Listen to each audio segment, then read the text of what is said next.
Kalau kami boleh datang di hadirat Tuhan, kami boleh bersama-sama memuji Engkau di dalam ibadah pagi hari ini. Kami sadar semua karena anugerah-Mu Bapa. Engkau yang telah membimbing kami, menuntun kami di dalam sepanjang kehidupan kami. Engkaulah Sang Gembala Agung kami Bapa, sehingga kami boleh tetap kuat, tetap teguh. Bahkan semakin hari kami boleh semakin diubahkan untuk semakin serupa dengan Kristus Yesus Tuhan kami. Karena itu Bapa, kami menyerahkan pemberitaan firman Tuhan pagi hari ini. Kiranya boleh meneguhkan kami untuk melihat penyertaan-Mu yang sempurna di dalam kehidupan kami. Bahkan kalau kami masih dalam merenungkan momen-momen Paskah yang kami boleh rayakan dalam minggu-minggu ini Bapa, kami terus mengingat, kami terus memperingati akan kuasa, kematian, dan kebangkitan-Mu dalam kehidupan kami.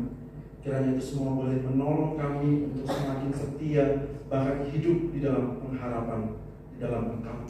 Bahkan pagi hari ini kami rindu Bapa, kami juga boleh diperbaharui untuk melihat tujuan dari Engkau mati bagi kami, bahkan Engkau menggembalakan kami Bapa, sehingga kami bukanlah orang-orang yang hidup tanpa tujuan, tetapi kami memiliki tujuan yang jelas di dalam Tuhan, sehingga kami tidak hanya sekedar mengalir menjalani hari-hari kami, tetapi kami terus mengalami proses daripada Tuhan. Kami terus mengalami pembaharuan daripada Engkau Bapa.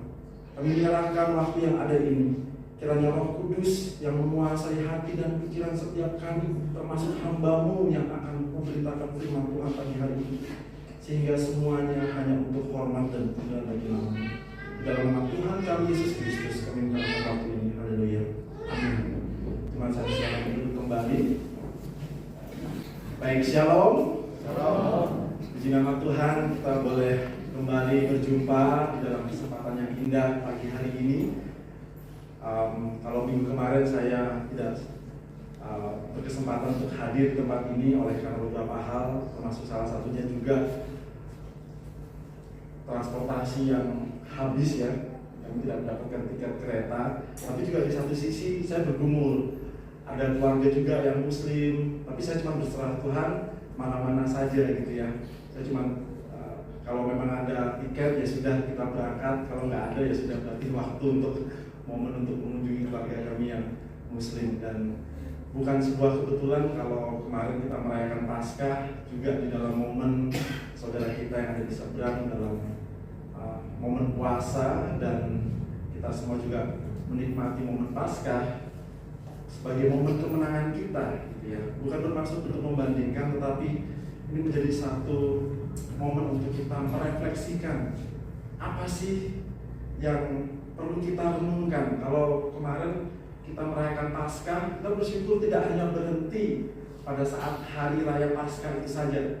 Kita merenungkan tentang makna kematian dan kebangkitan Kristus. Tapi minggu demi minggu setelah momen Paskah itu kita terus diingatkan kembali, kita terus direfleksikan tentang apa sih yang menjadi perenungan kita untuk melihat kuasa di balik kematian dan kebangkitan Kristus.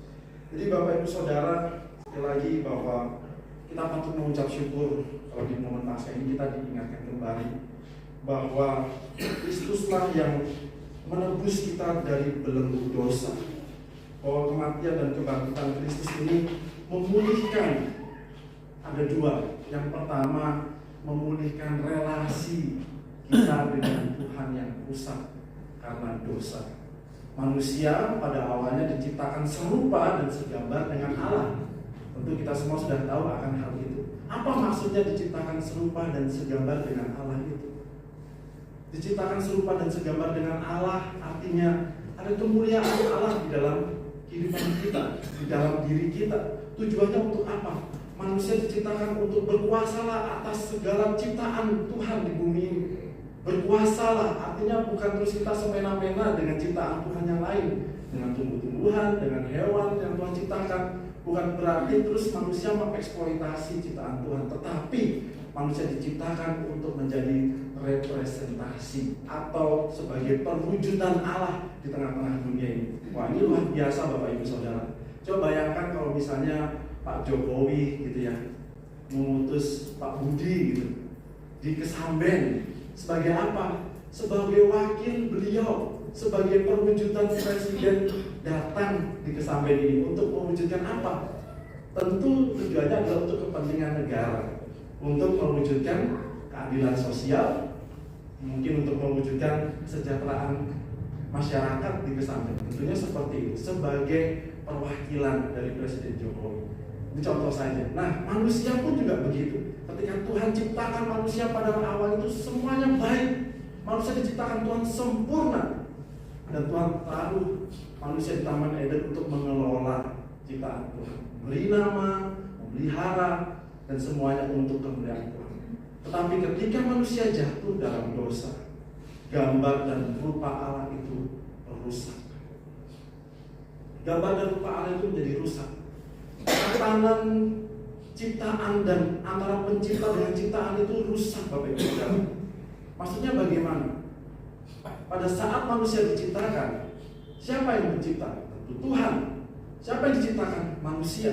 Tetapi inti kejatuhan manusia di dalam dosa adalah ketika manusia tidak mau taat mengikuti tatanan ini. Manusia tidak lagi mau berada di bawah otoritas Tuhan. Maka itu pada saat manusia jatuh dalam dosa, apa yang ditawarkan oleh iblis? Coba Bapak Ibu ingat-ingat kembali. Iblis bukan tampil di hadapan manusia dengan rupa seorang atau sebuah atau mungkin sosok monster yang menakutkan. Kalau iblis itu datang dalam sosok gondoruo gitu ya Bapak Ibu Saudara, itu Adam dan Hawa sudah lari duluan. Gitu ya. Tapi dia tampil seolah-olah menjadi seorang sahabat buat manusia. Jadi iblis itu tampil dengan sosok seolah-olah menjadi sahabat. Dia memutar balikan fakta. Tuhan sudah perintahkan kepada manusia, semua makanan, semua buah-buahan yang ada di taman ini boleh kamu makan. Hanya ada satu, buah dari pohon pengetahuan yang baik dan jahat itu jangan engkau makan. Kalau engkau makan, maka engkau akan mati. Tetapi apa yang terjadi? Iblis memutar balik fakta itu. Iblis bilang apa? Enggak, itu mah akal-akalannya Allah saja. Justru kalau engkau makan buah itu, engkau akan menjadi sama seperti Allah. Maksudnya apa? Engkau tidak lagi di bawah pemerintahan Allah. Engkau juga punya hak untuk memerintah. Engkau punya hak untuk bebas. Wah, tawaran itu nampaknya begitu menggiurkan. Dan benar saja, akhirnya Hawa memakan buah pengetahuan yang baik dan jahat itu, dan mereka berdua, Hawa dan Adam satu paket, jatuh dalam dosa. Itu merusak tatanan tadi Bapak Ibu Saudara, bahwa manusia itu ditata, diciptakan sebagai ciptaan, tunduk di bawah otoritas Tuhan Allah sebagai sang pencipta. Tapi dosa itu merusak itu. Manusia tidak lagi berada di bawah tatanan yang seharusnya. Coba bayangkan kalau sesuatu ciptaan, kalau misalnya kita menciptakan sesuatu gitu, kalau misalnya mobil diciptakan sedemikian presisi. Saya kadang berpikir ya, kita mengendarai sepeda motor atau mobil dengan kecepatan yang tinggi. Kalau kita mungkin ke Surabaya lewat jalan tol dengan kecepatan ya 140-150 km per jam, katakan kecepatan yang sangat tinggi Bapak Ibu Saudara. Coba bayangkan kalau ada salah satu baut di dalam roda itu mungkin nggak seret gitu ya, atau nggak sesuai dengan standarnya, maka apa yang terjadi?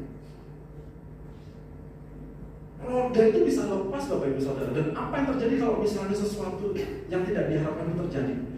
Kecelakaan. Bahkan itu akan merenggut nyawa yang ada di dalam kendaraan tersebut. Wah, itu mengerikan sekali. Bapak Ibu Saudara, keadaan manusia jatuh dalam dosa itu seperti itu. Meleset dari tujuan diciptakan. Kelihatannya sepele, tapi kita lihat apa hasil atau dampak dari dosa itu. Pada saat manusia jatuh dalam dosa, Adam dan Hawa mungkin seolah-olah tidak ada sesuatu yang terjadi. Tetapi kita lihat keturunan berikutnya, apa yang terjadi? Adam melahirkan Kain dan Habel. Ada perselisihan di dalam hubungan keluarga mereka. Jadi ketika manusia jatuh dalam dosa, kita lihat mungkin nggak langsung rusak, tapi keturunan berikutnya terjadi pembunuhan, perselisihan antar saudara, Bapak Ibu Saudara, kakak adik saling membunuh. Bahkan apa yang terjadi terus, manusia jatuh dalam dosa, mereka saling berselisih, mungkin mereka juga mengeksploitasi ciptaan Tuhan. Dan apa yang terjadi? Tuhan harus menghancurkan bumi ini lewat air bah. Tuhan hapuskan kehidupan manusia dan Tuhan sisahkan Nuh dan keluarganya.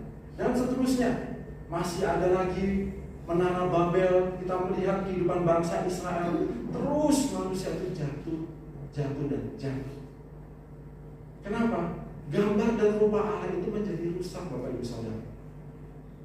Dan bukan hanya sekedar gambar dan rupa Allah itu sekedar rusak saja, terpisah dari Allah. Itu merupakan satu hal yang merupakan petaka besar dalam kehidupan sejarah manusia. Nah, dan itu tidak bisa diselesaikan dengan sendirinya.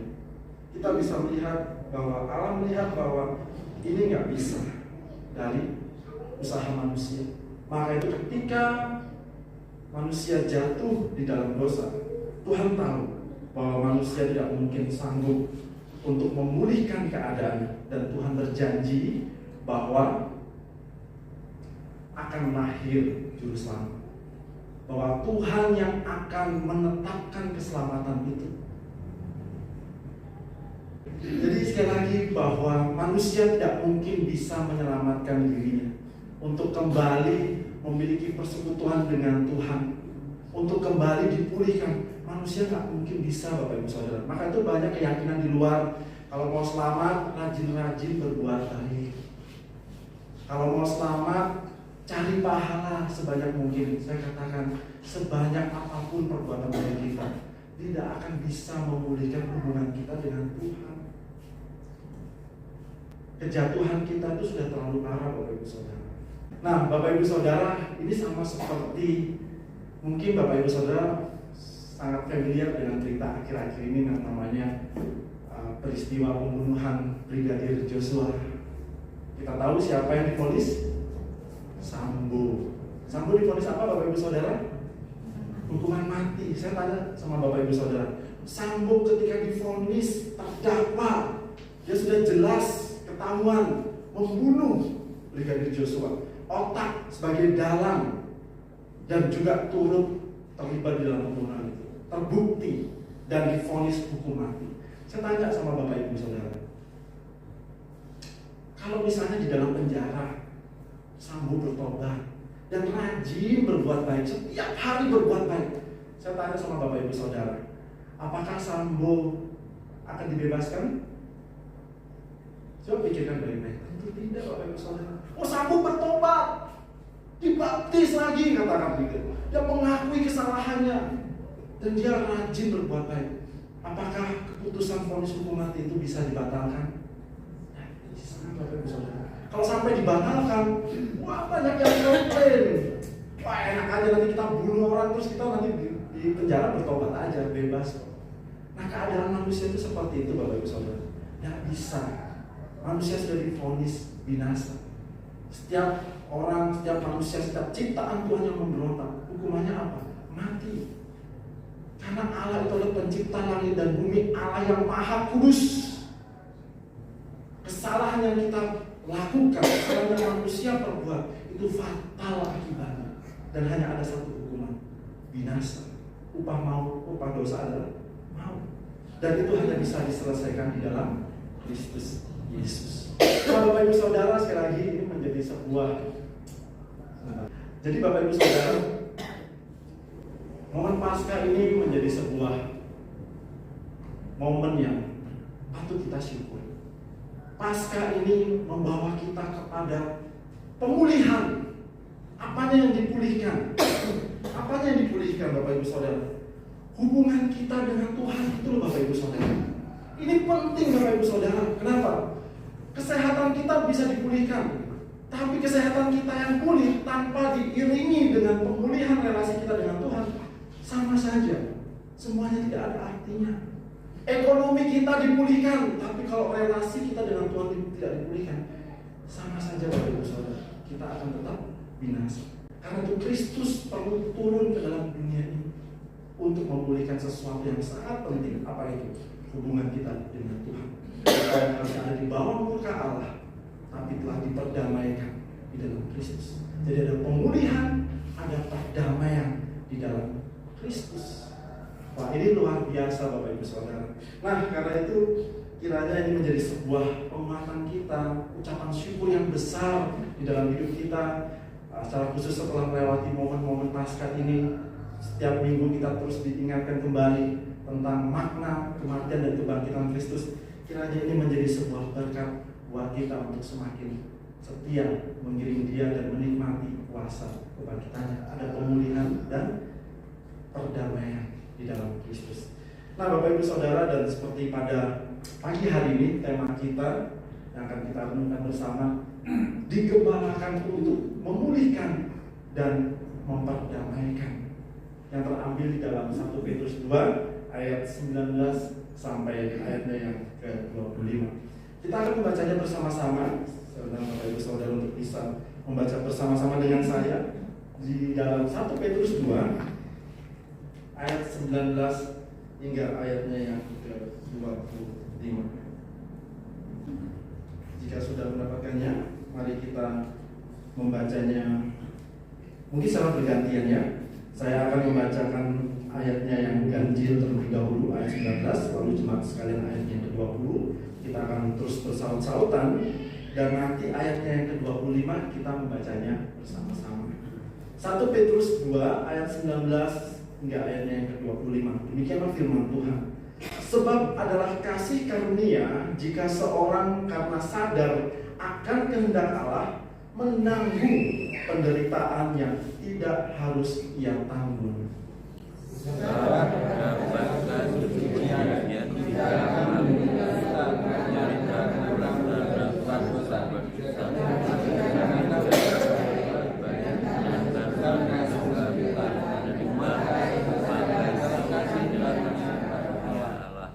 Sebab untuk itulah kamu dipanggil, karena Kristus pun telah menderita untuk kamu dan telah meninggalkan teladan bagi kamu, supaya kamu mengikuti jejaknya.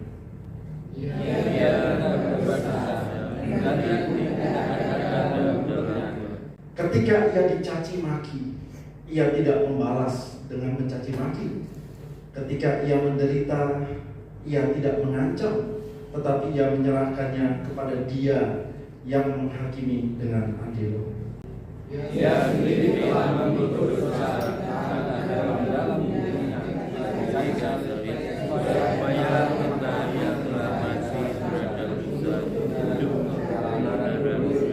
menurutnya kamu telah sembuh. Ayat 25 kita baca bersama-sama. Sebab dahulu kamu sesat seperti domba, tapi sekarang kamu telah kembali kepada Gembala dan memelihara jiwamu. Amin. Sedemikian jauh pembacaan firman Tuhan kita pada pagi hari ini yang menjadi tema, menjadi bagian dalam firman Tuhan pagi hari ini, yakni digembalakan untuk memulihkan dan memperdamaikan. Bapak Ibu Saudara, di awal tadi saya mencoba untuk memberikan gambaran, kembali memberikan gambaran kepada kita tentang kondisi manusia pada mulanya. Diciptakan serupa dan segambar dengan Allah, namun kemudian jatuh dalam dosa, rusak sedemikian. Tetapi kasih setia Allah itu tidak meninggalkan kita, Bapak Ibu Saudara. Dia berjanji bahwa akan memulihkan keadaan manusia ini, bukan dengan kekuatan manusia, tetapi dengan kuasa. Dan kemudian kita menikmatinya, Bapak Ibu Saudara. Kita bersyukur kita ada di dalam masa di mana kita menikmati penggenapan janji Allah itu, bahwa Dia datang benar-benar untuk menyatakan kasih-Nya buat kita. Kalau zamannya Daud masih bayang-bayang, Bapak Ibu Saudara. Abraham, Daud, siapa lagi? Yusuf, itu masih belum tahu. Tokoh-tokoh Alkitab itu masih belum jelas. Mereka masih dikasih tanda, mereka masih berupa simbol-simbol. Hari ini kita ini benar-benar melihat kuasa kenyataan kasih-Nya itu. Dan kuasa kasih-Nya itulah yang memulihkan dan memperdamaikan. Nah, namun tidak selesai sekedar menjadi penonton saja, tetapi Tuhan juga sedang mengajak kita untuk berefleksi. Apa respon kita? Apa selanjutnya setelah kita dipulihkan dan diperdamaikan ini? Apakah kita hanya duduk lipat tangan, bersyukur Tuhan, terima kasih, bersyukur selalu setiap hari? Selesai di situ Bapak Ibu Saudara? Tidak. Nah, pagi hari ini tadi kita sudah membaca di dalam 1 Petrus 2 ayat 19 sampai ayatnya yang ke-25.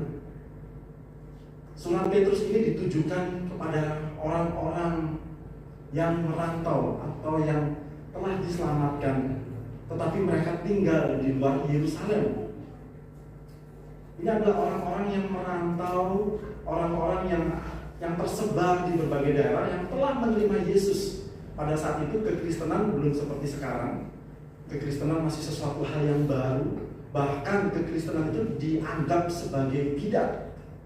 Kalau Bapak Ibu Saudara mungkin masih jelas tentang suasana bagaimana bangsa Indonesia ini memerangi anggota PKI. Kalau orang dengar istilah komunis itu langsung waduh, menakutkan Bapak Ibu Saudara.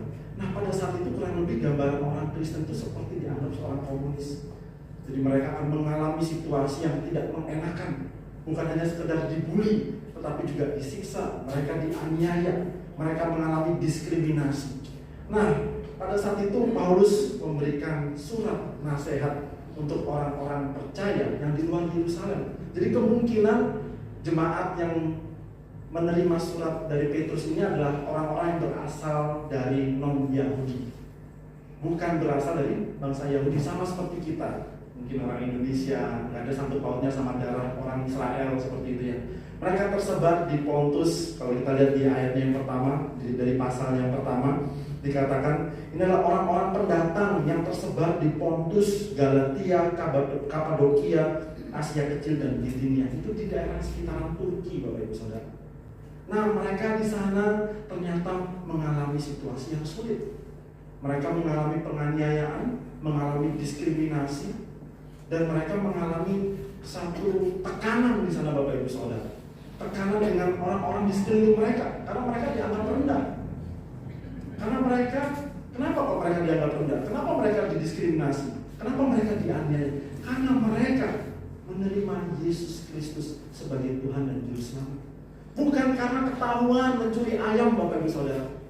Bukan ketahuan karena telah menipu, bukan. Tetapi karena iman percaya mereka. Mereka mengalami penganiayaan itu. Apa yang bisa kita pelajari, Bapak Ibu Saudara? Artinya apa? Orang yang telah diselamatkan itu, setiap kita yang percaya kepada Tuhan Yesus, itu bukan berarti hidupnya akan selalu enak. Bukan berarti dia akan terhindar dari konflik dengan sesama, terhindar dari masalah. Enggak begitu, Bapak Ibu Saudara. Dari surat Petrus ini kita melihat bahwa orang percaya bukan berarti mengalami kehidupan yang nyaman, tapi sebaliknya seringkali justru diperhadapkan dengan konfrontasi, dengan perselisihan terhadap dunia ini. Dan perselisihan itu bukan karena kita jahat. Perselisihan itu bukan karena kita ketahuan sesuatu yang buruk, tetapi karena kita mau taat dan setia kepada Tuhan Yesus. Jadi Bapak Ibu Saudara, jangan berpikir saya ini orang baik, saya ini pengikut Yesus yang setia, jadi orang lain tidak boleh jahat kepada saya. Tidak bisa begitu, Bapak Ibu Saudara. Justru anak-anak Tuhan itu seringkali akan bentrok dengan dunia ini justru karena mereka hidup di dalam kebenaran. Jadi jangan heran kalau kita akan bentrok dengan dunia. Karena apa? Dunia ini adalah dunia yang telah jatuh di dalam dosa. Jadi terang Kristus itu tidak mungkin bisa bersatu dengan gelap. Kita nggak perlu cari-cari masalah. Pasti masalah itu akan selalu dekat dengan kita. Nah, kecuali kalau kita adalah bagian dari masalah itu. Bisa mengerti maksud saya? Ketika kita menjadi serupa dengan dunia ini, ya mungkin bisa saja kita aman-aman saja. Tapi kalau kita hidup seperti yang Tuhan kehendaki, maka kemungkinan besar kita bisa terlibat dengan yang namanya konflik. Bukan hanya dengan orang-orang yang jauh, tetapi juga dengan orang-orang di sekeliling kita. Nah, kadang konflik ini tercipta bukan karena kita lebih baik dari orang lain, Bapak Ibu Saudara, Tetapi konflik ini terjadi juga karena banyak hal. Tapi yang terutama adalah, sekali lagi, karena orang-orang di sekeliling kita juga adalah orang yang berdosa. Kita pun juga sama. Kita juga orang yang masih sedang dalam tahap bertumbuh di dalam Tuhan. Karena itu tidak heran kalau kita sebagai orang percaya, kenapa sih masih bisa ada konflik? Kenapa sih kok masih bisa ada perselisihan? Kan saya sudah percaya kepada Tuhan. Kenapa bisa seperti ini? Itu tadi Bapak Ibu Saudara. Karena justru sebagai anak Tuhan, kita akan mengalami hal itu semua. Bukan berarti kita mau cari-cari masalah ya Bapak Ibu Saudara, tetapi karena kita sedang hidup di dalam dunia yang bermasalah itu semua. Nah, kita melihat bagaimana perspektif Petrus, bagaimana cara Petrus melihat sebuah penderitaan itu, bagaimana cara Petrus melihat sebuah persoalan itu di dalam kehidupan umat percaya. Kok bisa ya? Kan kita sudah mengalami pemulihan, kan kita sudah diperdamaikan dengan Allah. Kenapa? Kok kita? Nah, kita melihat di ayatnya yang ke-19 Bapak Ibu Saudara. Petrus berkata demikian. Sebab adalah kasih karunia atau anugerah jika seorang itu karena sadar akan kehendak Allah harus menanggung penderitaan yang tidak harus ia tanggung. Maksudnya apa ini Bapak Ibu Saudara? Sekali lagi ya, biasanya orang itu menghadapi kesulitan bukan karena kesalahannya sendiri, terlilit hutang, bukan karena siapa ya, karena dirinya sendiri. Tuhan sudah katakan percaya sama Tuhan, tapi karena kita nggak percaya, kita coba ambil jalan pintas. Tuhan memerintahkan kita untuk sabar, tapi kita nggak sabar, perkataan kita akhirnya melukai perasaan orang lain, terjadi konflik. Ya apa Bapak Ibu Saudara, itu bagian dalam proses kehidupan kita. Tapi sekali lagi, seringkali masalah-masalah itu kan seperti itu. Sebenarnya kalau diteliti-teliti, bukan salahnya Tuhan kok, bukan salahnya orang lain kok, karena itu salahnya kita sendiri Bapak Ibu Saudara. Karena kita sendiri yang tidak mengendalikan diri ini, nggak taat sama Tuhan, akhirnya tertimpa masalah. Nah, tetapi sebagai anak Tuhan juga ada kalanya kita sudah benar nih, kita mau setia, saya mau mengasihi orang yang jahat sama saya Pak, saya mau setia mengampuni Pak, saya mau berusaha menerima kekurangan orang lain. Tapi kok responnya nggak berubah ya? Kok orang itu masih menjengkelkan saya? Kok kelihatannya saya masih dianggap sepele? Kok saya ini masih diperlakukan tidak manusiawi gitu? Nah, mungkin bisa jadi itu terjadi di dalam kehidupan kita, dan seringkali Tuhan izinkan. Nah, saya bukan membahas yang pertama tadi, karena melakukan sebuah kesalahan maka kita menderita, yaitu sebab akibat. Tapi kalau ini Bapak Ibu Saudara, ini unik nih. Kita sudah mencoba untuk kerja benar di kantor, tapi kok masih dijegal kanan kiri ya. Nah, coba lihat kenapa seperti itu. Petrus mengatakan itu adalah kasih karunia Bapak Ibu Saudara. Kok bisa kasih karunia? Ini saya coba bandingkan dengan yang tertulis di dalam Filipi 1 ayat 29 sampai 30a yang ditulis oleh Paulus. Saya bacakan buat Bapak Ibu Saudara. Paulus menuliskan kepada jemaat Filipi demikian. Sebab kepada kamu dikaruniakan bukan saja untuk percaya kepada Kristus. Jadi bukan hanya sekedar bisa percaya, itu anugerah, bukan hanya di situ. Tetapi itu Paulus mengatakan melainkan juga untuk menderita untuk Dia dalam pergumulan yang sama seperti yang dahulu kamu lihat kepadaku. Artinya apa? Jadi Tuhan itu memberikan anugerah bukan hanya untuk percaya, tapi menderita untuk Kristus. Itu adalah anugerah Bapak Ibu Saudara. Kok bisa? Kok menderita dikatakan anugerah itu? Kenapa? Karena ketika kita menderita karena kebenaran tadi ya, karena kita mau setia mengasihi, karena saya mau setia untuk berlaku jujur, saya mau setia untuk mengasihi, mengampuni orang yang bersalah kepada saya, itu adalah dalam rangka mengikuti teladan Yesus, teladan Kristus yang menderita bukan karena berbuat dosa, tetapi karena hidup dalam kebenaran. Itu sebabnya di dalam ayatnya yang ke-20 Petrus melanjutkan nasihatnya. Sebab dapatkah disebut pujian jika kamu menderita pukulan karena kamu berbuat dosa? Tetapi jika kamu berbuat baik, hidup di dalam kebenaran, dan karena itu kamu harus menderita, maka itu adalah kasih karunia kepada Allah. Maksudnya apa? Artinya kita mendapat bagian untuk merasakan teladan Kristus. Wow, siapa kita Bapak Ibu Saudara? Kalau kita bisa dibimbing, dipimpin untuk mengikuti jejak Kristus itu luar biasa Bapak Ibu Saudara. Kecuali kalau kita itu nggak punya hati yang kagum akan Tuhan. Kita melihat Tuhan itu sesuatu yang tidak realistis. Kita melihat Bapak Ibu Saudara, kalau lihat orang yang punya banyak kemampuan, punya banyak kelebihan, apa sih biasanya respon kita? Pada umumnya kan kalau kita melihat seorang yang hebat gitu ya, respon kita apa? Respon kita iri hati. Atau seharusnya respon kita apa? Saya kepingin seperti itu. Benar ya? Benar nggak Bapak Ibu Saudara? Kalau lihat artis nyanyinya suaranya sampai tinggi banget, suaranya bagus banget, kita kan pasti dalam hati kita, aku pengen loh bisa nyanyi seperti itu. Benar ya Bapak Ibu Saudara ya? Lihat orang punya harta banyak, kaya, sehat, makmur, kita tuh apa sih?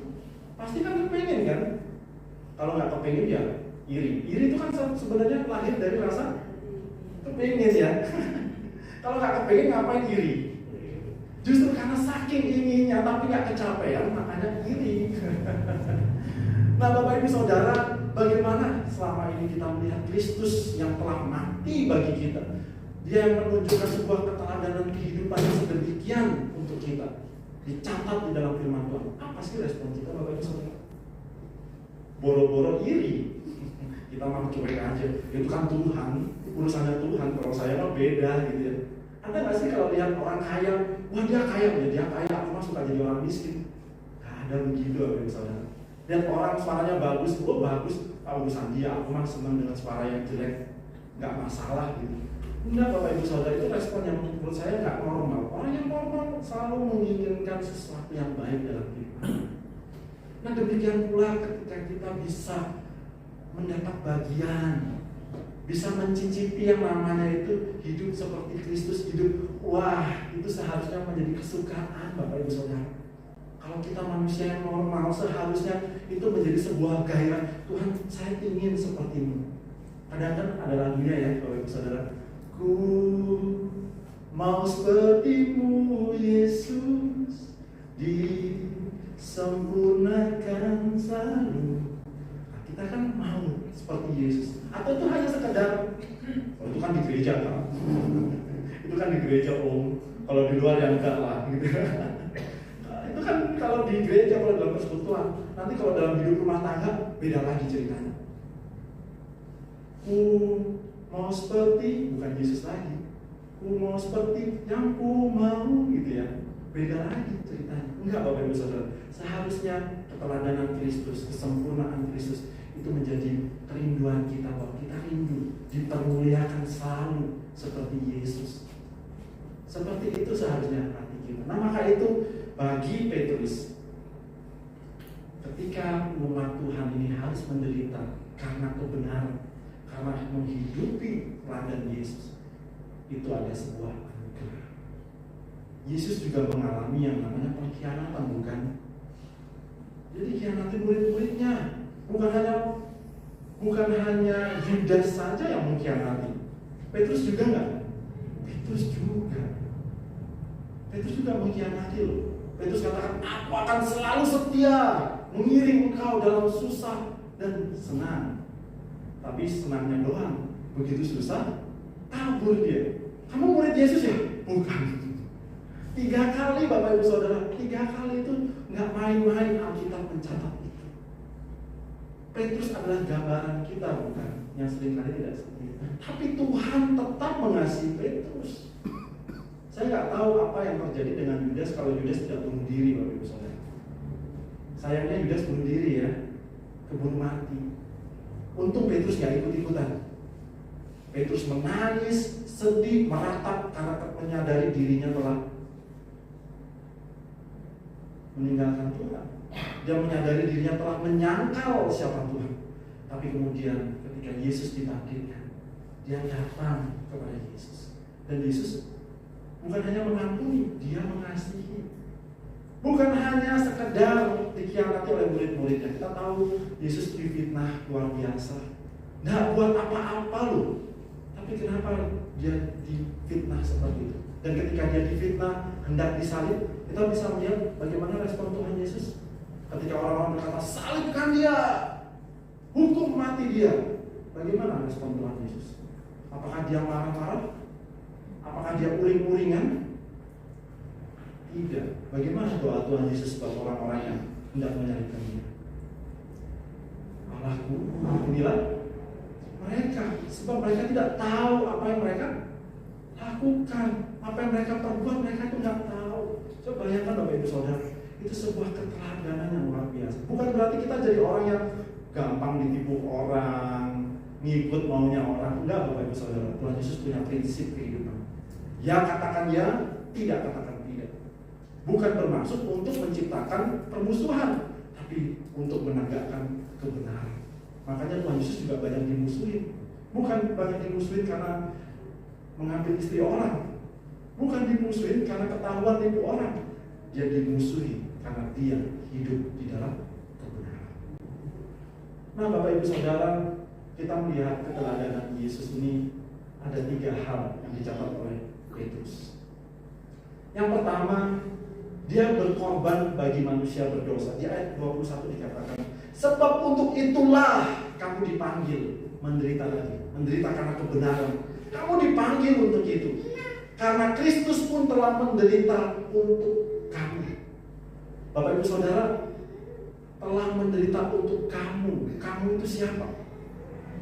Kita semua ini. Siapa kita ini? Itu tadi Bapak Ibu Saudara. Kita ini manusia berdosa.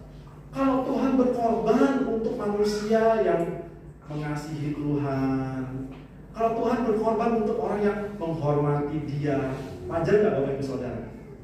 Wajar ya? Kalau misalnya Pak Kaleb gitu mau berkorban, Pak Kaleb ada duit di tabungan, terus ada orang susah. Nah kalau orang yang lagi susah itu kebetulan Pak Joni yang di sebelahnya, orang yang ramah sama Pak Kaleb, orang yang pernah nolong Pak Kaleb dulu waktu kesusahan. Kira-kira gampang nggak Pak mengeluarkan tabungannya untuk bantu Pak Joni waktu susah? Gampang ya Pak ya? Tapi bagaimana kalau kita harus mengorbankan itu untuk orang yang telah melukai hati kita? Melakukan itu untuk orang yang telah memfitnah kita di depan banyak orang, bahkan mempermalukan kita Bapak Ibu Saudara. Mudah nggak? Kayaknya mustahil. Itu bukan mudah, bukan sulit lagi, itu mustahil. Jangan pernah harap saya akan membantu kamu. Wah, itu orang di luar sana Bapak Ibu Saudara. Itu yang di ujung planet bumi. Nah ada di sini yang seperti itu. Nah sekali lagi Bapak Ibu Saudara, ini suatu keteladanan yang luar biasa. Yang kedua Bapak Ibu Saudara, Tuhan tidak bersaksi dusta di ayat yang ke-23. Ia tidak berbuat dosa dan tipu daya tidak ada dalam mulutnya. Ketika ia dicaci maki, ia tidak membalas dengan mencaci maki. Ketika ia menderita, coba Bapak Ibu Saudara, dia tidak mengancam, tetapi menyerahkan kepada Dia yang menghakimi dengan adil. Bapak Ibu Saudara, Tuhan Yesus itu sangat punya kekuatan. Dia sangat mampu untuk membalas perbuatan-perbuatan orang yang menyiksa Dia. Tidak percaya? Percaya ya. Angin ribut itu loh bisa diperintah sama Tuhan Yesus. Manusia yang kesurupan dirasukin satu legion, satu gambaran besar roh jahat masuk dalam diri seseorang dan bisa mengalahkan banyak orang yang kerasukan ini. Lalu datang Tuhan Yesus. Apa yang terjadi? Apakah orang besar dan orang yang kerasukan dengan Tuhan Yesus itu terjadi pertempuran? Apa terjadi adu silat di sana? Enggak Bapak Ibu Saudara. Manusia yang kerasukan satu legion atau mungkin 1.000 roh jahat itu, apa yang terjadi? Nyembah, sujud kepada Yesus, takut dia.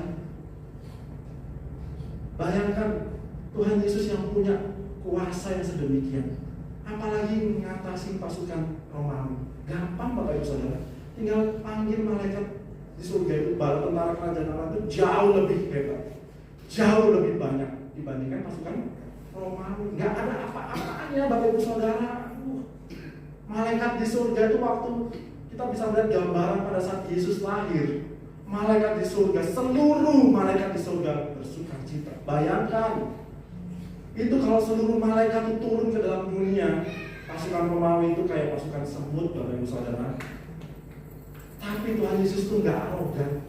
Dia nggak ngancam, kamu nyiksa aku, belum tahu siapa saya. Wah, ini biasanya kan yang di sinetron-sinetron begitu. Belum tahu siapa saya. Saya sering mendapati orang-orang yang seperti itu ya di dekat saya.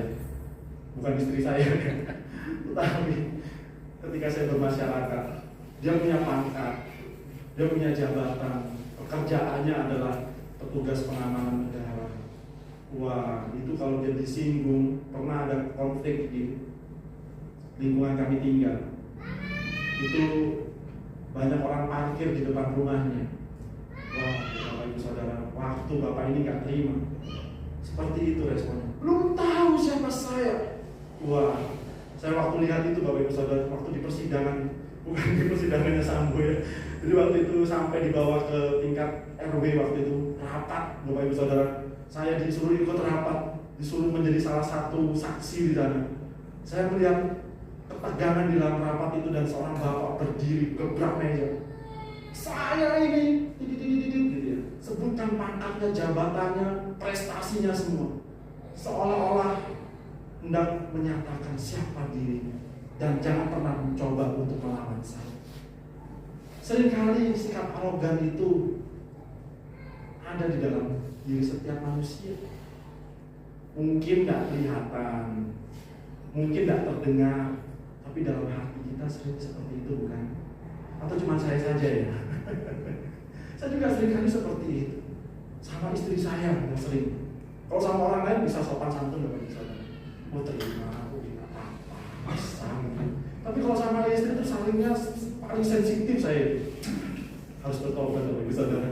Tapi bersyukur ya, hari demi hari Tuhan perbaharui. Dulu awal-awal itu gini, mungkin saya nggak ngomong, tapi dalam hati saya ini suamimu. Wah, gitu. Bahkan beberapa waktu ini belakangan sempat sekali keceplosan lagi. Sering gitu ya, kita ini kadang yang suami ini kan merasa punya hak untuk dihormati. Nggak salah sih Bapak Ibu Saudara. Tapi sekali lagi, apa sih yang menjadi arogansi kita? Kadang-kadang kita merasa kita punya hak di situ. Saya mampu kok. Jangan coba-coba melawan saya. Sekali lagi, yang paling punya hak untuk mengklaim, yang menyatakan dirinya punya kuasa, itu Tuhan Yesus. Tapi dia tidak arogan seperti itu Bapak Ibu Saudara. Kok kita ini yang debu, kita ini yang tanah ini kok mau coba-coba lebih hebat dibandingkan Tuhan Yesus. Malu ya Bapak Ibu Saudara. Sayang maksudnya. Ya, semoga kita semua juga mulai melihat seperti apa diri kita dan ini menjadi sebuah refleksi buat kehidupan kita. Mari kita mencoba untuk belajar meneladani seperti apa Tuhan Yesus dalam menjalani kehidupannya di dunia ini. Dia yang adalah Tuhan tidak menganggap kesetaraannya dengan Allah itu menjadi sesuatu yang patut dipertahankan. Dia melepaskan semua itu, mengosongkan dirinya, mengambil rupa seorang hamba, mau taat sampai mati, bahkan matinya di kayu salib. Tapi itulah teladan Tuhan kita. Nah yang ketiga, untuk apa dia melakukan itu semua Bapak Ibu Saudara? Kenapa dia rela untuk tidak arogan? Kenapa dia dengan rela untuk berkorban bagi manusia yang jahat sama dia, yang gak setia sama dia, yang berdosa ini? Apa motivasinya? Dia memiliki kasih Bapak Ibu Saudara. Memiliki kasih untuk memulihkan dan memperdamaikan. Itu tujuan dia. Bukan supaya mendapatkan pahala. Ya iyalah, Tuhan Yesus yang punya semuanya kok. Dia tentu tidak memerlukan pahala-pahalaan. Tapi kita manusia bagaimana? Apa yang menjadi motif kita ketika kita mau memiliki kasih yang memulihkan dan memperdamaikan? Sekali lagi, bukan supaya Tuhan menerima kita Bapak Ibu Saudara. Sebaliknya justru karena Tuhan telah menerima kita, justru karena sudah diperdamaikan dengan Allah, justru karena kita sudah dipulihkan, maka kita bisa memiliki kasih itu. Maka Tuhan katakan di dalam Yohanes 13 ayat 35, itu bukan hanya sekedar teladan Bapak Ibu Saudara, mengasihi seperti Yesus mengasihi manusia berdosa. Itu bukan sekedar teladan, tapi menjadi sebuah perintah. Kita lihat di dalam Yohanes 13 ayat yang ke-34. Saya bacakan buat Bapak Ibu Saudara. Aku memberikan perintah baru. Kenapa baru? Karena yang lama nggak mungkin bisa melakukan ini Bapak Ibu Saudara. Perintah ini hanya bisa dikerjakan oleh mereka yang dibaharui di dalam Kristus. Apa itu perintah baru? Yaitu supaya kamu saling mengasihi. Nggak selesai di situ ya. Supaya kamu saling mengasihi sama seperti aku telah mengasihi kamu, demikian pula kamu harus saling mengasihi. Seperti apa sih kasihnya Yesus tadi? Ya ini loh Bapak Ibu Saudara, yang tadi itu. Nah, mengasihi orang yang bersalah kepada kita, mengasihi orang yang melukai hati kita, bahkan tidak arogan seperti itu. Bahkan kita mau memperhatikan keadaan orang yang bersalah kepada kita. Kasih seperti itu Bapak Ibu Saudara. Bukan kasih yang ya karena dia baik sama aku baik sama kamu. Jangan coba-coba kamu mengkhianati perasaanku kepadamu. Dunia boleh berkata seperti itu, tetapi kita sebagai orang yang sudah diperbaharui dengan Kristus, ada standar yang baru. Dan ini menjadi perintah buat kita. Ini bukan sekedar teladan. Kamu nggak ikut ya nggak apa-apa deh. Enggak Bapak Ibu Saudara. Ini merupakan sebuah perintah yang Tuhan berikan kepada kita. Dan perintah ini diberikan bukan dengan sembarangan, karena kita sudah menerima kasih Kristus. Kalau nggak menerima kasih Kristus nggak bisa Bapak Ibu Saudara. Nah maka itu momen Paskah ini seharusnya bukan hanya sekedar menjadi momen kita, yeay Kristus sudah mati dan bangkit buat kita. Tapi kita juga mengerti bahwa Tuhan memberikan kita kuasa. Kuasa untuk apa? Melakukan perintah Tuhan. Kuasa untuk melakukan apa yang Tuhan perintahkan. Kalau dulu kita bisa berkata, yo gak bisa toh, masa yo bisa toh. Kita mengasihi orang yang jengkel-jengkel, masa yo bisa. Benar Bapak Ibu Saudara. Kalau mengandalkan kekuatan kita nggak bisa. Memang mustahil. Hanya bisa kalau kita menerima kasih Kristus itu. Dan kiranya momen Paskah itu benar-benar kita mengalami pemulihan dan pendamaian dari Kristus. Bukan hanya di situ Bapak Ibu Saudara. Bukan hanya sekedar kita mengambil bagian di dalam penderitaan Kristus. Bukan sekedar kita mau ikut teladan Kristus, bukan supaya kita mau menyenangkan hati Tuhan, tetapi sekali lagi ini juga merupakan panggilan kita bahwa umat tebusan kita yang sudah diselamatkan ini, kita yang sudah dipulihkan, yang sudah diperdamaikan ini, kita juga dipanggil untuk menjadi umat gembalaannya. Maksudnya apa Bapak Ibu Saudara? Coba kita lihat di ayat 24 sampai ayat yang ke-25 dari 1 Petrus pasalnya yang kedua. Saya bacakan. Ia sendiri telah memikul dosa kita di dalam tubuhnya di kayu salib, supaya kita yang telah mati terhadap dosa hidup untuk kebenaran. Oleh bilu-bilunya kamu telah sembuh.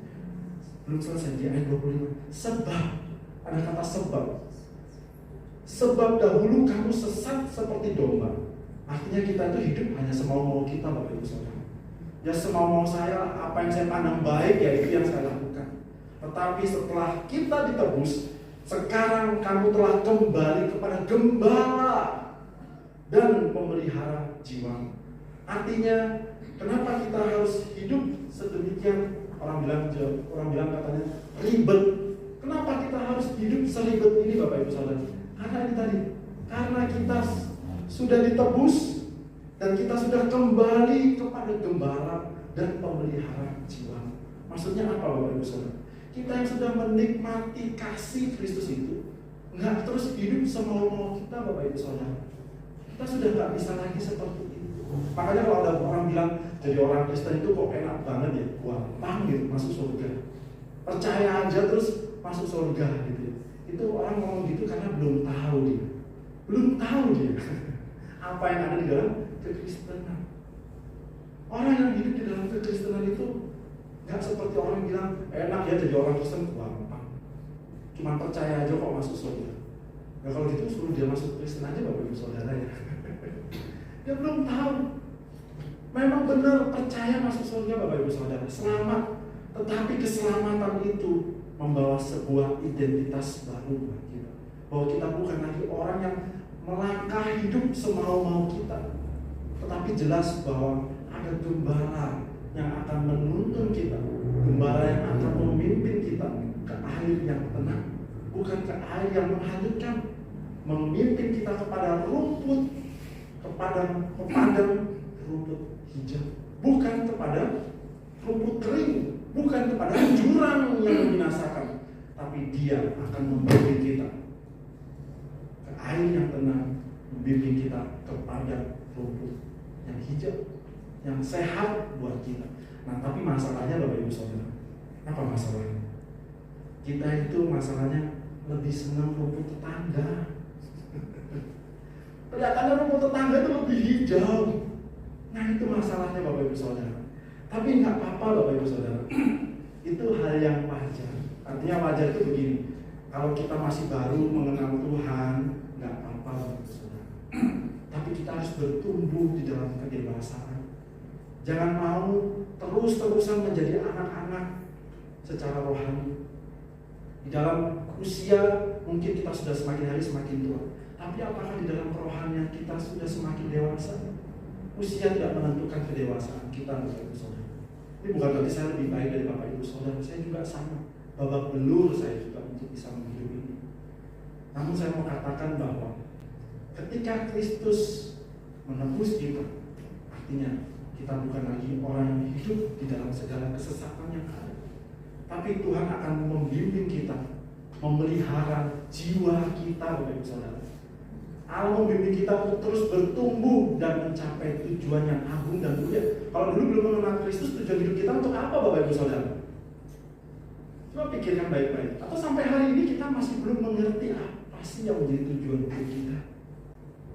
Ya, yang penting kita itu kerja baik-baik, sekolah sungguh-sungguh, biar nanti bisa dapat kerjaan yang bagus. Dapat kerja yang bagus supaya apa? Bisa dapat gaji yang bagus, supaya bisa apa? Bisa berkeluarga yang mapan, bisa punya anak, punya cucu, berkeluarga, selesai. Apakah hidup kita hanya seperti itu Bapak Ibu Saudara? Apakah keselamatan itu seperti itu? Hari demi hari terus beraktivitas, makan, minum, kerja, tidur, makan, minum, kerja, tidur tiap hari.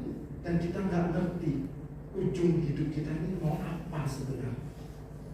Bapak Ibu Saudara, ketika Allah menebus kita, Tuhan menetapkan sebuah tujuan hidup yang baru dalam hidup kita. Dan itu sebuah tujuan hidup yang kekal. Tuhan mengatakan di ayat 25 tadi, kamu telah kembali kepada gembala dan pemelihara jiwa. Kenapa bukan pemelihara perut kita ya? Kenapa kok pemelihara jiwa? Apa kita semua sakit jiwa Bapak Ibu Saudara? Sebenarnya iya, karena dosa tadi. Justru kebutuhan jiwa ini lebih penting Bapak Ibu Saudara. Jiwa yang sehat pasti akan memelihara tubuhnya untuk tetap sehat. Benar ya? Orang kalau jiwanya nggak sehat Bapak Ibu Saudara, tubuhnya tuh dirusak-rusak. Coba lihat orang yang gangguan jiwa, nggak pakai baju kan? Padahal masuk angin loh nanti. Nggak pusing Bapak Ibu Saudara, digores-gores.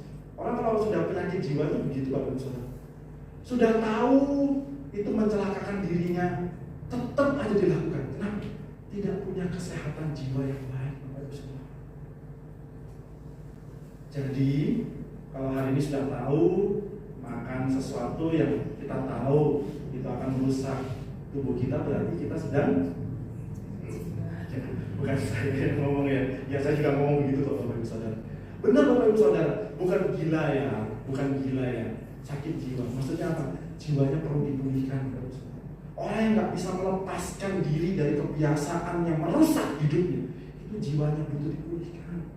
Benar Bapak Ibu Saudara? Kecanduan sesuatu yang merusak dirinya, entah itu pornografi, entah itu rokok, entah itu minuman keras, apapun itu yang merusak diri kita, sebenarnya jiwanya sedang rusak dan butuh dipulihkan. Orang yang jiwanya sehat, hidupnya pasti sehat. Walaupun banyak tekanan dan situasi yang sulit ya Bapak Ibu Saudara, tetapi dia punya kekuatan untuk melewati itu semua. Tapi kalau jiwanya rusak, rusak semua. Maka itu Tuhan tahu apa yang perlu dipulihkan dalam kehidupan kita. Nah, Tuhan datang untuk itu Bapak Ibu Saudara. Tuhan datang untuk menggembalakan kita supaya kita itu mengalami pemulihan jiwa ini. Tuhan sedang memimpin kita pada satu kehidupan yang menyelamatkan jiwa kita. Tetapi bukan hanya itu saja.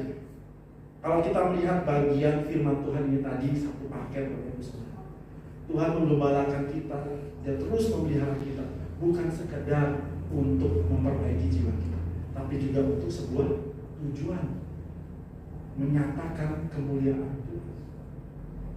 Tuhan ingin kita mengikuti teladan Kristus tadi Bapak Ibu Saudara. Karena teladan Kristus itu hanya bisa dilakukan bagi mereka yang jiwanya sehat. Nah, saya akan tutup mungkin ya dengan sebuah ilustrasi Bapak Ibu Saudara. Tahu ini foto di mana Bapak Ibu Saudara? Bagi yang pernah ke Kota Malang, apalagi yang pernah berkunjung ke sekolah Kristen Kalang Kudus yang ada di Comboran ya. Bu Eci pernah ke sana Pak Eci? Dulu saya SMP juga di daerah sini Bapak Ibu Saudara. Sampai SMA pun, tapi SMA-nya di SMK Negeri 4 itu juga dekat dengan Comboran. Masa SMP dan SMA saya itu sangat dekat dengan Comboran. Dan itu membekas dalam pikiran saya untuk menyatakan siapa diri saya. Maksudnya bagaimana? Jadi saya memberikan sebuah ilustrasi. Katakanlah ada seorang kolektor sepeda motor klasik sedang berjalan-jalan pada sore hari di daerah Comboran. Dia hendak melihat barang-barang antik apa sih yang ada di Comboran ini. Dia sangat tertarik karena kabarnya di Malang ini ada sebuah toko bekas seperti itu yang menjual barang-barang bekas dengan harga murah dan lengkap, namanya Comboran. Wah, dia senang. Dia lihat banyak orang mulai menggelar di sini ya, menggelar karpet untuk jualan macam-macam Bapak Ibu Saudara. Ada yang jualan lampu, ada yang jualan kompor, ada yang jualan gas, macam-macam, dompet, terus apa lagi ya? Wah, macam-macam Bapak Ibu Saudara. Kayak proses Bapak, serba ada. Tapi dia di pinggir jalan. Nah, bukan hanya sekedar orang-orang yang menggelar karpet pedagang kaki lima seperti itu yang menjajakan jualannya, korek api sampai barang apapun dari harga ribuan sampai ratusan ribu itu ada Bapak Ibu Saudara. Tetapi juga ada kios-kios seperti ini. Nah, dia melihat, menyusuri banyak orang jual macam-macam sampai akhirnya dia melewati sebuah kios, serentetan kios yang menjual onderdil atau perlengkapan otomotif gitu ya. Dia melihat wah macam-macam, mulai ada roda, rantai, knalpot bekas, semuanya barang-barang bekas Bapak Ibu Saudara. Murah, wah lumayan ini. Dia lihat wah bagus-bagus ya. Ada yang bagus, ada yang nggak terawat macam-macam. Dan tentu harga juga mempengaruhi kualitas barangnya. Nah, sampai akhirnya matanya terikat dengan sebuah barang. Apa itu? Sepeda motor bekas. Wah, dia lihat ada sepeda motor diparkir di sebuah kios.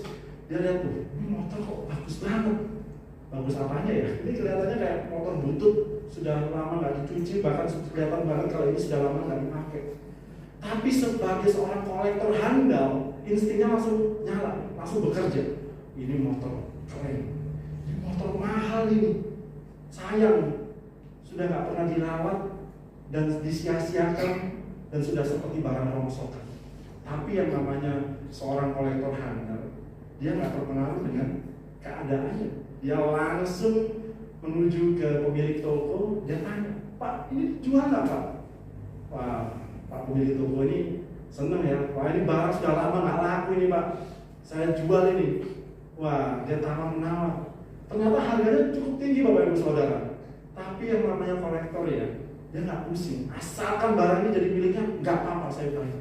Mungkin bahkan harganya bisa jadi menyamai kalau beli motor baru.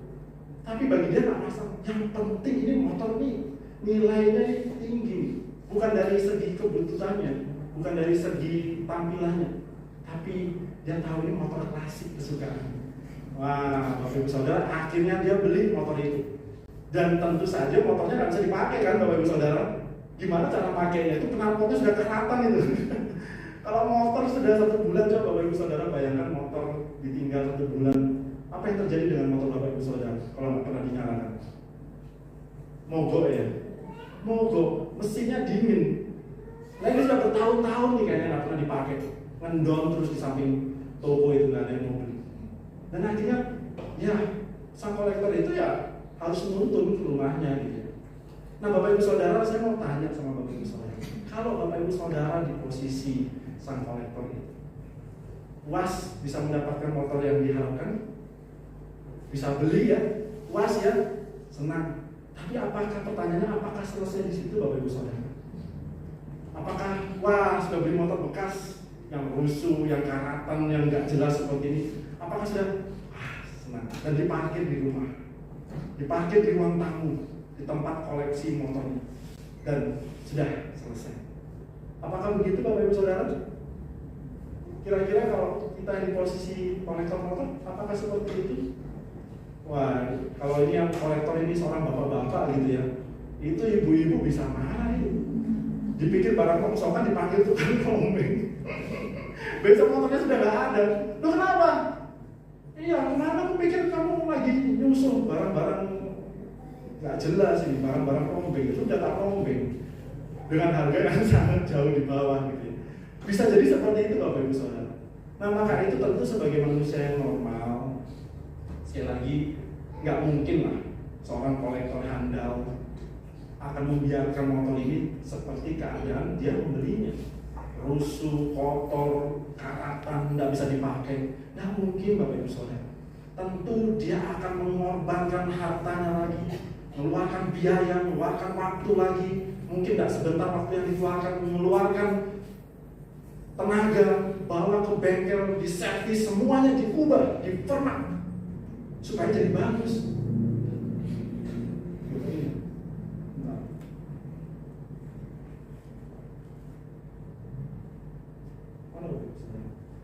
Jadi seperti apa ya? Nah, ini bagus. Kan harusnya begini ya. Motor butut tadi itu tentu nggak dibeli hanya sekadar jadi pajangan dengan segala kondisi yang ada itu. Tentu akan diformat, dibawa ke tempat servis, keluar biaya besar lagi, nggak apa-apa. Butuh waktu lagi, nggak apa-apa. Butuh tenaga nganter lagi, nggak apa-apa. Karena memang tujuannya untuk ini Bapak Ibu Saudara. Nggak mungkin beli motor bekas rongsokan begitu dibiarin.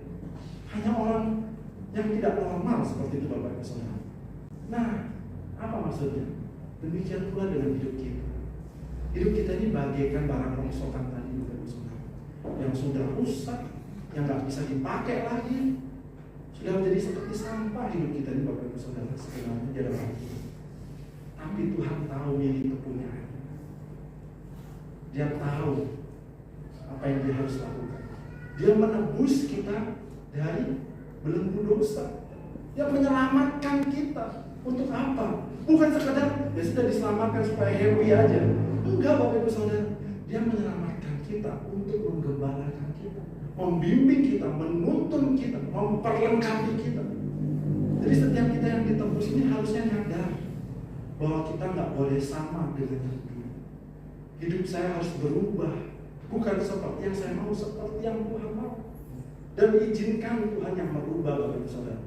Sepeda motor ini sama seperti hidup kita. Nggak bisa merubah diri, Tuhan yang merubah hidup kita. Wah, berarti kita cukup tidur aja kan? Kita cukup tidur makan aja ya, biar Tuhan yang bekerja memperbaiki. Enggak Bapak Ibu Saudara. Maksudnya apa? Tuhan yang campur tangan dalam kehidupan kita. Lewat apa? Itu tadi, lewat penderitaan, lewat setiap proses, lewat kebenaran firman Tuhan yang Tuhan berikan dalam kehidupan kita. Itu yang akan terus membimbing dan memperbaharui kita. Yang menjadi PR kita adalah beri diri kita. Kita mau menyerahkan diri Tuhan, aku mau dibentuk seperti bejana. Jadi kita setiap pagi itu nyanyi lagu itu rasanya beda Bapak Ibu Saudara, daripada kita yang gak punya kerinduan. Lagu ini loh, ku mau sepertimu Yesus, yang tadi kita nyanyikan. Terus kita katakan, bagaikan bejana siap dibentuk, demikian hidup di tangan. Harusnya seperti itu Bapak Ibu Saudara. Itu bukan hanya diucapkan di gereja, tapi ketika di rumah, ketika kita di tempat kerja, lagu itu harus terus ada di dalam hati kita. Tuhan, aku mau dibentuk menjadi seperti yang ini, menjadi indah di mata Tuhan, menjadi serupa dengan Kristus Bapak Ibu Saudara. Nah, karena itu tujuan pemgembalaan yang Tuhan berikan dalam kehidupan kita adalah membentuk kita untuk kembali kepada rancangan Allah, menjadi serupa dan segambar dengan Kristus, menjadi serupa dan segambar dengan Allah, menjadi perwujudan Allah di tengah dunia ini yang telah diteladankan di dalam Kristus Yesus, membawa pemulihan dan pendamaian. Kita melihatlah di teladan Kristus. Apa sih yang diteladankan? Ini Bapak Ibu Saudara, membawa pemulihan dan pendamaian. Dia datang bukan untuk benar, dia menghakimi, tetapi di tengah-tengah manusia itu, dia datang sebagai agen pemulihan. Dia datang sebagai agen perdamaian. Harusnya kita seperti itu Bapak Ibu Saudara. Dan untuk membawa tugas ini, sekali lagi Bapak Ibu Saudara ya, menjadi agen perdamaian dan pemulihan, berarti kita akan menghadapi masalah dan perpecahan. Benar nggak? Nggak mungkin kan Bapak Ibu Saudara, seorang agen perdamaian itu diutus ke dalam sebuah negara yang aman, nggak ada perpecahan, terus kerjanya ngapain? Gabut namanya, orang sekarang bilang gaji buta. Oh, nggak ada masalah, nggak ada perselisihan, terus diutus gitu ya. Terus ngapain kamu ke situ sebagai agen perdamaian dunia? Ya, duduk makan, menikmati pemandangan alam. Misalnya kita diutus ke mana misalnya? Ke negara Belanda sebagai agen perdamaian. Lu nggak ada masalah lu Bapak Ibu Saudara. Ngapain di sana? Nggak tahu, saya diutus ke sana kok. Tapi Tuhan tidak seperti itu. Ini seolah-olah Tuhan itu mengutus kita ke jalur Gaza Bapak Ibu Saudara. Wah, terjadi konflik. Tuhan mengutus kita seperti di perbatasan Ukraina dengan Rusia Bapak Ibu Saudara. Perang. Yang tentu kita, ini hanya contoh saja Bapak Ibu Saudara, ya, kita nggak mau mati konyol juga di sana. Tapi kalau kita punya kapasitas sebagai pemimpin negara, Jokowi pernah datang. Untuk apa? Dalam rangka apa? Karena ini ada perpecahan. Jadi Bapak Ibu Saudara, kalau ada perpecahan di dalam keluarga kita, di dalam relasi kita dengan sesama, wajar Bapak Ibu Saudara. Justru karena itu kita ada di sini Bapak Ibu Saudara. Jangan menghindari konflik, tapi hadapi itu di dalam kasih Kristus. Kita nggak pernah bisa menghindar. Justru karena itulah kita ditempatkan di dalam dunia yang jahat ini. Kalau dunia ini nggak jahat, ya sudah selesai Bapak Ibu Saudara. Jangan mau kita jadi gaji buta gitu. Tapi justru kasih karunia yang Tuhan berikan ini untuk itu. Tuhan mempersiapkan kita untuk menjadi agen pemulihan dan agen perubahan. Dia membimbing dan memelihara kita di tengah-tengah kesulitan itu untuk menjadi serupa dengan Kristus. Dengan cara apa Tuhan mengembalakan kita sekarang, Bapak Ibu Saudara? Kan Tuhannya sudah di surga. Terus kita bagaimana bisa mengerti bahwa Tuhan sudah mengembalakan kita? Ada dua hal Bapak Ibu Saudara, supaya kita makin hari semakin dikuatkan, dibentuk seperti Kristus, benar-benar menjadi agen perubahan. Kita tahu Tuhan sudah mati buat kita, tapi sekali lagi saya katakan nggak selesai di situ Bapak Ibu Saudara. Memang benar tugas Tuhan Yesus itu sudah selesai. Tugasnya adalah menebus, menyelamatkan kita. Tapi kita belum selesai. Kita terus harus digembalakan Sang Gembala Agung itu. Bagaimana caranya? Yang pertama, melalui persekutuan pribadi dengan Sang Gembala Agung dan melalui pekerjaan Roh Kudus. Di dalam Yohanes 10 ayat 27, gembala kalau membimbing domba-dombanya itu dikatakan, domba-dombaku mendengar suara dan tentu akan mengikuti pimpinan Sang Gembala. Nah, kalau kita nggak kenal gembala kita ini bagaimana? Bagaimana bisa mengenal gembala? Ya kita harus terus membangun hubungan dengan Sang Gembala Agung itu. Melalui apa? Saat teduh pribadi kita dengan Tuhan. Setiap hari kita mau belajar merenungkan firman Tuhan. Tujuannya untuk kita semakin mengenal Dia, Bapak Ibu Saudara. Memang kalau baca firman Tuhan itu kadang susah, nggak nyambung. Lebih senang kita tuh baca yang lain. Kalau nonton berita perkembangan kisah-kisah selebritis hari ini, wah, kisah-kisah perselingkuhan yang terjadi di antara kalangan selebritis, itu matanya terang, Bapak Ibu Saudara. Wah, tadi tinggal 5 volt, gitu ya. Terus tiba-tiba ada berita, Sambo dibebaskan. Langsung melek, kok bisa? Ada kisah perselingkuhan yang terjadi di antara para selebritis yang tadinya sudah mulai clear gitu ya. Bisa melek lagi, Bapak Ibu Saudara. Nah, seharusnya demikian pula ketika kita mau belajar mengenal Tuhan. Memang nggak gampang, tapi sekali lagi, kenapa nggak gampang, Bapak Ibu Saudara? Karena perlu dilatih setiap hari. Kita mau belajar mengenal Tuhan. Kalau memang belum kenal susah, nanti kalau sudah kenal semakin menikmati hubungan kita. Maka itu terus latih diri kita untuk membangun, merenungkan firman Tuhan siang dan malam. Mungkin ada yang sudah lama nggak baca firman Tuhan. Saya mengajak Bapak Ibu Saudara, ayo, mari kita mau baca firman Tuhan dengan sikap hati seperti ini, Bapak Ibu Saudara. Tuhan, saya mau mengenal Engkau. Saya mau mengenal suara-Mu, Tuhan. Sehingga ketika saya menghadapi kesulitan, ketika saya menghadapi perpecahan, ketika saya menghadapi perselisihan, saya bisa mendengar suara Tuhan itu bicara apa buat saya. Nah, kalau nggak pernah baca firman Tuhan, Bapak Ibu Saudara, bagaimana bisa?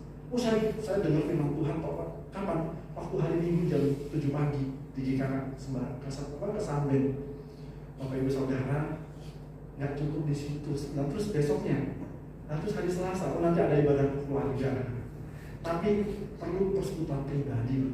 Sekali lagi saya mengajak, ayo baca firman Tuhan. Kalau sudah lama, jangan patah semangat. Dari yang gak usah harus berpasal-pasal deh. Sebagian firman Tuhan yang cukup buat kita, renungan harian, gak apa-apa Bapak Ibu Saudara, dilatih.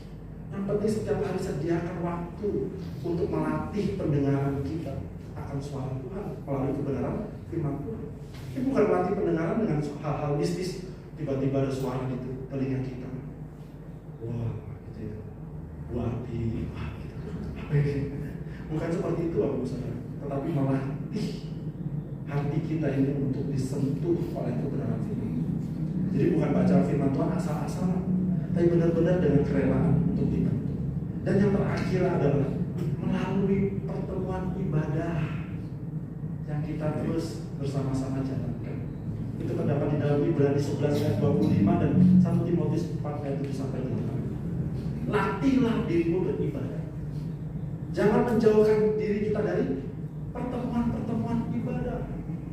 Karena ibadah ini mengandung janji, baik untuk saat ini dan sampai kekekalan. Latihan badani itu terbatas, tapi latih diri kita beribadah itu sampai kekekalan. Menolong kita untuk semakin mengenal pribadi Tuhan. Jadi dua hal ini nggak bisa dipisahkan ya Bapak Ibu Saudara. Jangan berpikir, cukup setiap hari saat teduh, nggak perlu ikut persekutuan, nggak perlu ikut ke gereja, nggak bisa begitu Bapak Ibu Saudara. Atau mungkin sebaliknya, saya sudah ke gereja, jadi nggak perlu saat teduh pribadi. Enggak Bapak Ibu Saudara, dua hal ini satu paket. Kalau kita mencintai Tuhan secara pribadi, kita akan mencintai tubuh Kristus. Dan di dalam tubuh Kristus itulah kita diperlengkapi, kita diperhadapkan dengan sebuah kenyataan di mana Tuhan menempatkan diri kita. Gereja mungkin nggak sempurna, dan justru karena nggak sempurna itulah Tuhan datang buat kita. Tetapi di dalam gereja ini kita sedang diperlengkapi, sedang digembalakan. Berilah diri kita, jangan keraskan hati Bapak Ibu Saudara. Jangan menganggap bahwa cukuplah, yang penting saya selamat, yang penting saya sudah diselamatkan. Dan bisa begitu Bapak Ibu Saudara. Mulai pagi hari ini kiranya kita mulai merenungkan, untuk apa saya diselamatkan? Apa yang menjadi tujuan hidup saya? Bapak Ibu diciptakan menjadi serupa dengan Allah, menjadi agen pendamaian, menjadi agen pemulihan buat orang-orang di sekeliling kita, dan bukan dengan kekuatan kita, tapi melalui penggembalaan yang Allah berikan hari demi hari untuk kita umat gembala. Mari kita satu di dalam doa.